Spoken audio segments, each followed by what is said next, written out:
Hi guys, I'm Woodcraft Hamster and I thought I'd do another quick review video for you today. As I may have already mentioned, I have purchased a couple of new tools recently and I thought I'd share them with you one at a time just to give you an initial first impression.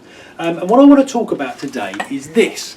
This is the Schrade Old Timer Carving Jack. I've been after one of these for a little while now. The idea of a carving jack, you know, a Swiss Army knife for carving tools, really appeals to me. You know, as the name suggests, it's meant to be a bit of a jack of all trades but a master of none, and that's the trade-off you get when you're not using dedicated carving tools. You know, the hook knives, the spoon knives, the mockatoggans, the carving detail blades. But you know, looking at this, I mean, there's definitely quite a few options here, and I'll show you this in a bit more detail in a second. Now, if the reviews I've seen online are to be believed, these generally don't come very sharp. I mean, these blades don't feel too bad. Maybe I've been lucky, maybe I've got a good one, but I suspect I will need to do some work on this before it's shaving sharp, and I'll either do that on another video or off camera. So what I think I'll do, let me just bring the camera a little bit closer and I'll show you this in a bit more detail. Right then guys, so here it is in all its glory. So to start off with, I'll show you this on a bit of a close-up. So we've got a little detailed sheep's foot carving blade here. All of these tools are carbon steel.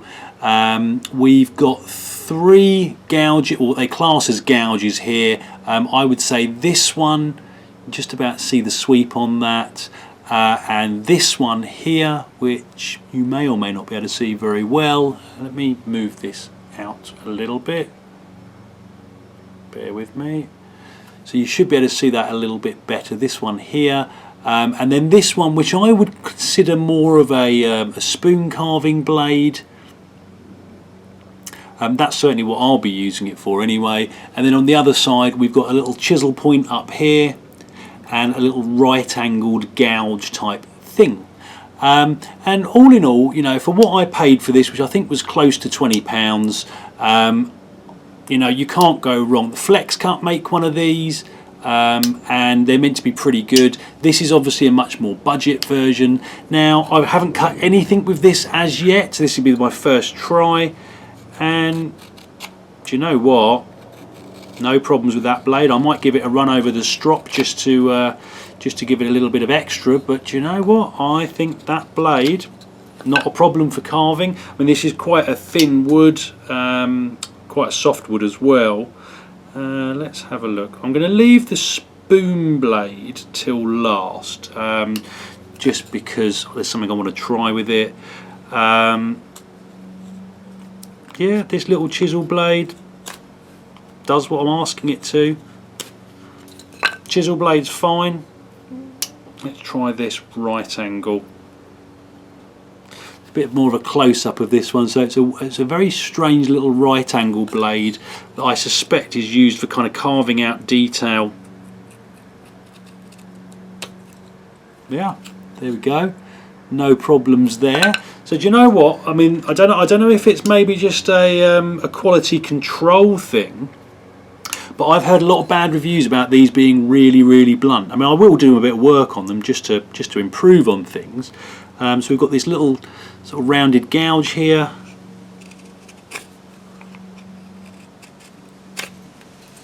Yeah, no problem at all.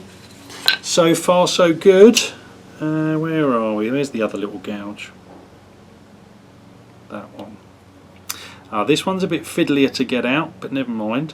So this is just a bigger gouge. I mean, I can't imagine using this for spoons, just on the basis that it's not very big. But if I start down here,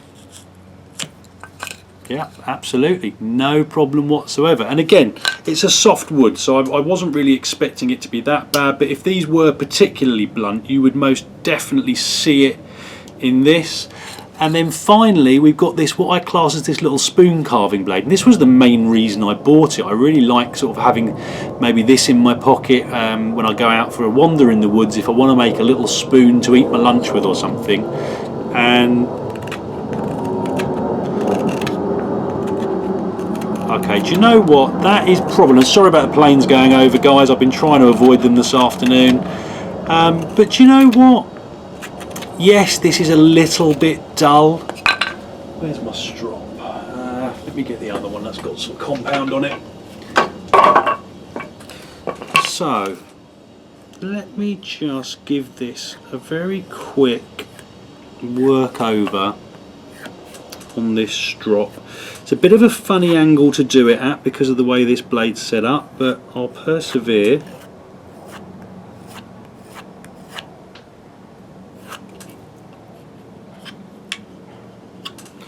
Right, let's see if that has made any improvement. Down here.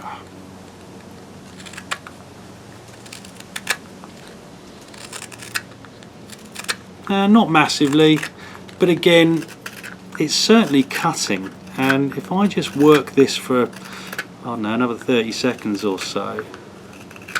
If I was out in the field and I just wanted to make myself a very quick spoon, I mean this is a small bit of wood here, so you know, take that into account, but I mean the difficulty is coming in from the other side, which you always get with a spoon knife, so maybe it is just a sort of a one-way process. But you know, if I'm looking for something no frills, just so I can put a bowl in, just to help myself making some food, eating some food, I mean that's not too bad. I mean I would expect that of maybe a Mora Frost spoon knife straight out the box. Not too bad at all. I'm quite happy with that. Right then guys, so that is our quick look at the Schrade old timer carving jack. I really like it, you know, for 20 quid. I like the brass inlays on there. I like the sort of I mean, I assume this is kind of faux bone. You know, the tools that are on here, will I use all of them? Probably not.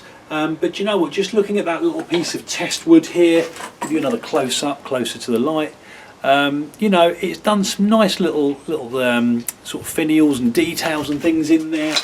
And do you know what, if I'm doing a little bit of figure carving or something, you've seen me all do this kind of thing before, I think this will work really well for these. Spoon carving, I mean, you know, if I'm out and about, I've always got my main knife on me as a general rule, you know, whether it's from Mora or one of the more expensive ones, I always tend to have one. But you know, if I wasn't going to, the little blade on here I think would be absolutely fine for carving a spoon. You know, you've got this little spoon knifey bit here. I think that will work for setting in the bowl. It's not going to win any beauty prizes, I don't think. You know, if I'm making a spoon that I want to look nice, I will use a dedicated spoon carving tool. But you know, this for me, slips in your pack, slips in your pocket. Yeah, I'm really pleased with it. So I hope it was useful, guys. As I say, this is just I suppose another option to the flex cut carving jack. I've never tried one. If anyone wants to give me one to try out, I'll be more than happy to do a review on it. But you know, I bought this because it was about 1/3 of the price of the flex cut one. And you know, that alone, I mean, I'm not spending £100 on what is a glorified Swiss Army knife. But you know, £20 odd, 25 with postage, I think this cost me. You know, I will quite happily keep this in my pack for those times when I'm not planning on doing any carving, but then change my mind. And I think this will work really well. So I hope it was useful, guys. Comments and questions in the box below. Hit like and subscribe if you'd like to see more, and I hope you'll all join me next time. Cheers, guys.